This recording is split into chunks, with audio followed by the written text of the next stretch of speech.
Moby, le veau d'or géant, a été créé en 1989 par Nancy Goldruff, une ancienne institutrice. Peu après, la Complex Corporation en rachète tous les droits et se met à diffuser le super Moby Show dans tout le pays. Depuis sa conception, Moby a généré 2 longs métrages, une dizaine de disques, 8 prime-time spéciaux et une abondance de points de vente de vidéocassettes, sans oublier la présence de 2 grands parcs, un double Moby World. Est-ce que j'ai omis quelque chose? Il faut y ajouter le Moby Magazine. Putain! Vous pouvez m'expliquer ce cirque? Vous et votre bureau êtes des idolâtres. Vous êtes responsable d'avoir érigé une idole, d'avoir détourné tout un peuple de Dieu. Vous avez violé le premier commandement. En plus de ça, il n'y en a pas un seul d'entre vous qui puisse passer pour un homme bien. Et votre entière existence se moque de toute moralité. Tenez-vous, Monsieur Burton. Cette année, vous avez trompé votre femme avec une fille de 16 ans à 10 reprises.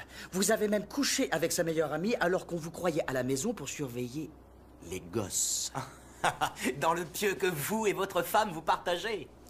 Monsieur Newman, vous avez saoulé votre chère et tendre à Noël l'année dernière et vous avez payé un de vos petits employés minables pour coucher avec elle au moment où elle perdait connaissance, pour pouvoir la jeter sans remords quand elle vous rapporterait les faits le lendemain matin.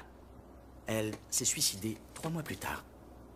Monsieur Brace a déshérité son fils homosexuel. Quelle compassion, Monsieur Brace. Monsieur Ray a mis sa mère dans un hospice de 3e zone et a utilisé l'argent de la vente de sa maison pour se payer une vieillerie orientale du plus bel effet.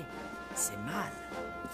Monsieur Barber s'est offert la Thaïlande où il s'est payé de jeunes garçons de 8 ans. Ça, c'est du sport. Monsieur Holtzman a autorisé la production de poupées à partir de matériaux qui étaient réputés toxiques et nocifs. Parce que le conseil avait dit ça, c'est rentable. Vous, par contre, vous êtes innocente. Vous n'avez rien fait. À point pour vous. Mais vous, Monsieur Whitland, vous avez plus de cadavres dans votre placard que toute l'Assemblée ici présente. Je suis dans l'incapacité d'en parler. Vous êtes son père. Vous êtes un enfoiré. Super. Pas mal, hein? Beau boulot. Merci. Bien joué. Bon. Enfin seul. Eh bien, à l'exception de Miss Price, ici règne l'indécence et même la monstruosité. Il n'y a que ça. Vous savez ce qui inspire à l'homme un peu de décence? La peur.